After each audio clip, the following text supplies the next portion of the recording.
வணக்கம் ஜோதி நண்பர்களே. 2026 மே மாத கிரக அமைப்புகளின்படி மகர ராசிக்கான பலன்கள். மே மாத கிரக அமைப்புகளை பொறுத்த வரைக்கும் ஒரு சாதகமான நிலைகளாக தான் இருக்குது. இந்த 2026 ஆரம்பித்ததுலேருந்து இந்த கூட்டு கிரக அமைப்புகளால் ரொம்பவுமே கொலாப்ஸாக இருந்த நிலைகளில் இந்த ஏப்ரல் மாத நிலைகள் அப்படிங்கிறது ஓரளவுக்கு கொஞ்சம் ஸ்டெபிலைஸ் ஆக ஆரம்பித்தது. அதனுடைய தொடர்ச்சியாக இந்த மே மாதமும் பார்த்திங்கன்னா கிரக நிலைகள் ஒரு சராசரியான நிலைகளுக்கு வந்திருக்கு. குறிப்பாக இந்த மே மாதம் பார்த்திங்கன்னா மாதத்தின் பிற்பகுதிகளில் மாத கிரகங்கள்னு சொல்லக்கூடிய சூரியன், புதன், செவ்வாய், சுக்கிரன் 4 கிரகங்களுடைய பெயர்ச்சியும் இருக்குது. அதாவது செவ்வாய் மீன ராசியிலிருந்து மேஷத்திற்கு ஆட்சி நிலையில் பெயர்ச்சி ஆகிறாங்க. சூரியனும் புதனும் மேச ராசியிலிருந்து ரிஷபத்துக்கு பயிற்சி ஆகிறாங்க. சுக்கிரன் ரிஷபத்தில் ஆட்சி நிலையிலிருந்து மிதுன ராசிக்கு பயிற்சியாக குருவோடு சேர்க்கைப்படுறாங்க. ஸோ இந்த மாதம் சுபகிரகங்கள் சொல்லக்கூடிய குருவும் சுக்கிரனும் இணையக்கூடிய நிலைகள் அப்படிங்கிறதும் இருக்குது. ஸோ இந்த மாத கிரகங்களுடைய பயிற்சிகளும் ஒரு நல்ல நிலையாகவே கருதப்படுது. அதனால் இந்த மே மாதம் குளோபலாக பார்த்திங்கன்னா பெரிய அளவில் எந்த ஒரு பிரச்சனையும் இல்லாமல் ஒரு சுமூகமான மாற்றங்களை நோக்கி நகரக்கூடிய மாதமாக அமையும். ஒரே ஒரு விஷயம் என்ன அப்படின்னா, இந்த மே மாதத்தில் சீதோஷ்ண மாற்றங்கள் அப்படிங்கிறது அதிகமாக இருக்கும். அதாவது மழையினுடைய தாக்கமும் அதிகமாக இருக்கும், வெயிலினுடைய தாக்கமும் அதிகமாக இருக்கும். அதுலேயும் குறிப்பாக சொல்லணும்னா மாதத்தின் முற்பகுதிகள் மழையினுடைய தாக்கம் இருக்கும், மாதத்தின் பிற்பகுதிகள் வெயிலினுடைய தாக்கம் இருக்கும். ஸோ இந்த அமைப்பானது பூமியினுடைய தட்பவெப்ப நிலையை கொஞ்சம் கொலாப்ஸ் பண்ணும். ஸோ இதனால் உடல்நல ரீதியாக கொஞ்சம் தாக்கங்கள் அப்படிங்கிறது இருக்கும். அதனால் இந்த மாதம் கொஞ்சம் ஹெல்த் கான்சியஸாக இருங்க. குறிப்பாக குழந்தைகளும் முதியோர்களும் கொஞ்சம் கூடுதல் கவனம் தேவை இந்த உடல்நல விஷயங்களில். பட் அதுக்காக ரொம்ப பேனிக்கெல்லாம் ஆக வேண்டியதில்லை. எல்லாம் சின்ன சின்ன அசௌகரியங்கள் தான். அதாவது நார்மலாகவே தொடர்ந்து வேலை செஞ்சுக்கிட்டே இருக்கும்போது அது எவ்வளோ சிரமம் கொடுத்தாலும் அந்த வேலை முடிகிற வரைக்கும் ஒன்றும் தெரியாது. ஆனால் முடித்ததுக்கப்புறம் இப்போ ஓய்வு எடுக்கலாம் அப்படிங்கும்போது தான் எங்கெல்லாம் பெயின் இருக்குது, எங்கெல்லாம் எப்படி பிரச்சனை பண்ணுது அப்படிங்கிறது தெரியும். ஸோ அப்படி தான் கடந்த 3 மாதங்கள் அப்படிங்கிறது எல்லா ராசிகளுக்குமே ரொம்பவுமே ஸ்ட்ரெஸ்ஃபுல்லாக இருந்தது. விஷயங்கள் காரியங்கள் தான் மாறி மாறி இருக்குமே தவிர ஜென்ரலாக எல்லா ராசிக்காரங்களுமே ரொம்பவுமே மன அழுத்தங்களோடு தான் இருந்துட்டு வருவாங்க ஏதோ ஒரு விஷயங்களால். பட் இந்த மாதம் அப்படியெல்லாம் இல்லாமல் கொஞ்சம் ரிலீஃபை கொடுக்கக்கூடிய விஷயங்களாக அமையுது. ஸோ அதனால் இது வரைக்கும் கொஞ்சம் அறக்க பறக்க இருந்த நிலைகளில் இப்போ கொஞ்சம் ரிலாக்ஸாக மாறுறதுனால அதனுடைய பாதிப்புகள் அப்படிங்கிறது தெரிய வரும். ஸோ இப்படி தான் இந்த உடல்நல ரீதியான பிரச்சனைகள் அப்படிங்கிறது வெளியே வருது. அதனால் ரொம்ப பெரிய அளவில் பேனிக் ஆக வேண்டாம். சீதோஷ்ண மாற்றங்கள் அப்படிங்கிறதும் கொஞ்சம் இருக்கத்தான் செய்யுது. பட் அதனாலலாம் பெரிய தொந்தரவுகள் இல்லை. கொஞ்சம் ஹெல்த் கான்சியஸாக இருந்துட்டிங்கனாலே இந்த மாதம் ஒரு சாதகமான மாதம் தான். ஸோ ஜென்ரலாக இந்த மே மாதம் ஒரு சுமூகமான நிலைகளில் தான் இருக்குது. இனி தனிப்பட்ட முறையில் உங்களுடைய ராசிகளுக்கு என்ன மாதிரியான மாற்றங்கள் இருக்குது அப்படிங்கிறத பார்க்கலாம்.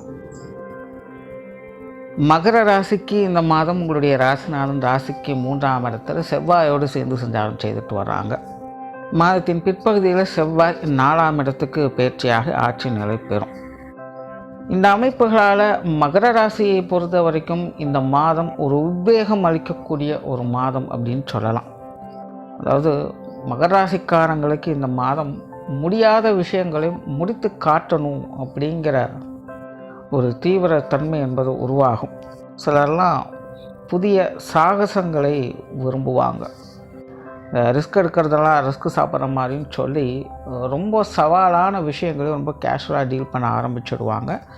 ஸோ மகர ராசிக்காரங்க இந்த மாதம் ரொம்பவுமே பிஸியாக இருப்பாங்க அப்படின்னு சொல்லலாம்.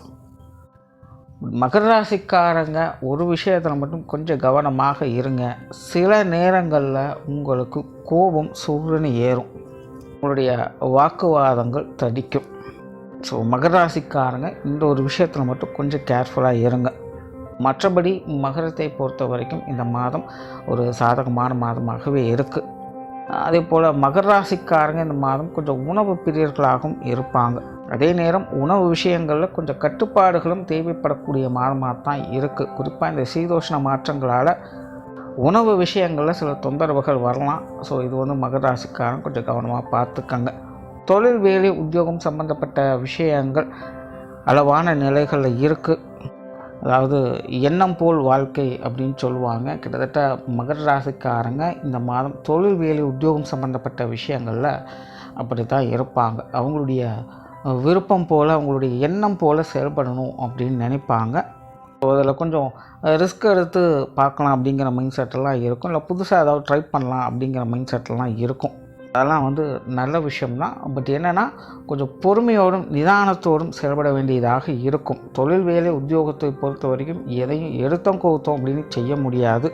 கொஞ்சம் தடை தாமதங்களோடு தான் விஷயங்கள் என்பது நடைபெற்று வரும். கொஞ்சம் பொறுமையாக டீல் பண்ணுங்கள். தொழில் வேலை உத்தியோகம் சார்ந்த விஷயங்களை நன்மைகளை எதிர்பார்க்கலாம்.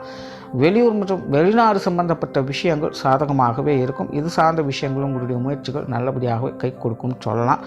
இதற்கு இடமாற்றங்கள் போன்ற விஷயங்கள் ஏற்படலாம். அது சார்ந்த முயற்சிகளும் உங்களுக்கு நல்லபடியாகவே கை கொடுக்கும். பொருளாதார விஷயங்களை பொறுத்த வரைக்கும் இந்த மாதம் கொஞ்சம் சாதகமான நிலைகளே இருந்துட்டு வருது. பண வரவுகள் கொஞ்சம் திருப்திகரமாகவே இருக்கும். திடீர் பண வரவுகள் அப்படிங்கிறது உண்டு. கொடுத்த கடன்கள் அல்லது வரா கடன்கள் போன்ற விஷயங்கள் வசூலாக இந்த மாதிரியான விஷயங்களை பார்க்கலாம்.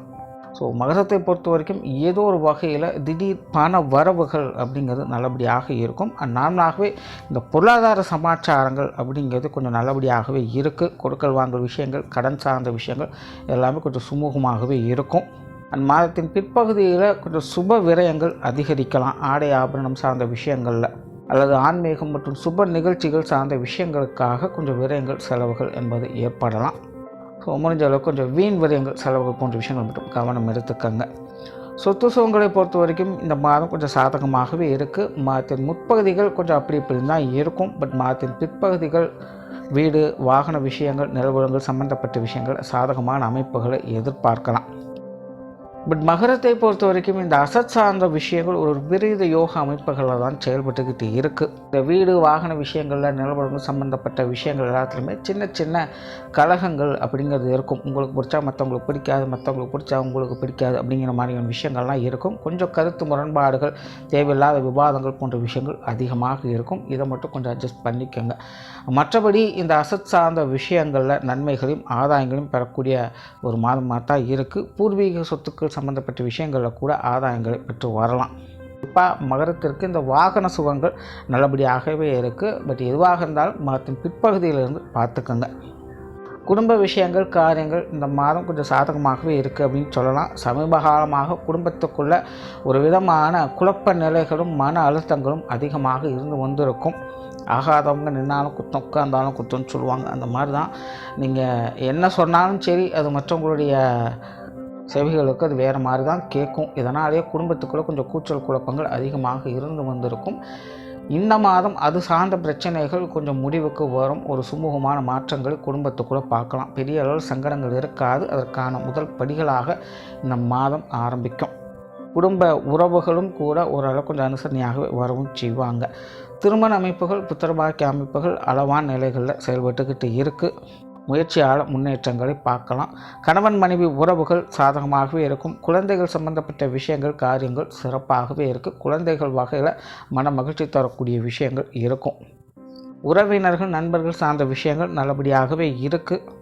பெரியெல்லாம் எந்த ஒரு குடைச்சலும் இருக்காது. அவங்கவுங்க வேலையில் பார்த்துட்டு இருப்பாங்க. அதனால் உறவினர் நண்பர்கள் சார்ந்த விஷயங்கள்லாம் ஒரு நல்ல விஷயங்களாக பார்க்கலாம். உடல்நலம் சார்ந்த விஷயங்களில் கொஞ்சம் கவனம் எடுத்துக்கோங்க. உஷ்ண ரீதியான தொந்தரவுகள் இருக்கவே செய்து. குறிப்பாக மாதத்தின் பிற்பகுதிகளில் மருத்துவ விரயங்கள் கூடலாம். ஸோ உடல்நல விஷயங்களில் மகர ராசிக்காரன் கொஞ்சம் கவனமாக இருங்க. மாணவர்களுக்கு கல்வி வித்தை சம்பந்தப்பட்ட விஷயங்கள் சாதகமாகவே இருக்குது. மாதத்தின் முற்பகுதியில் கொஞ்சம் கடின உழைப்புகள் தேவைப்படும். மாதத்தின் பிற்பகுதியில் அந்த உழைப்புகளுக்கு ஏற்ற ஊதியத்தை பெறக்கூடிய நிலைகள் இருக்குது. மாணவர்களுடைய தேவைகள் பூர்த்தியாகும். இடமாற்றங்கள் போன்ற விஷயங்கள்லாம் சிறப்பாகவே இருக்குது. ஸோ மாணவர்களுடைய நிலை இந்த மாதம் எல்லா வகையிலுமே நன்மைகளை தரக்கூடிய வகையில் தான் அமைஞ்சிருக்கு. ஸோ ஓவராலாக மகர ராசியை பொறுத்த வரைக்கும் இந்த மாதம் ஒரு சிறப்பான மாதமாக தான் இருக்குது. பட் முன்னாடி சொன்ன மாதிரி உங்களுடைய முன்கோபத்தை மட்டும் கொஞ்சம் தவிர்த்துக்கங்க. நன்றி, வணக்கம், வாழ்க வளமுடன்.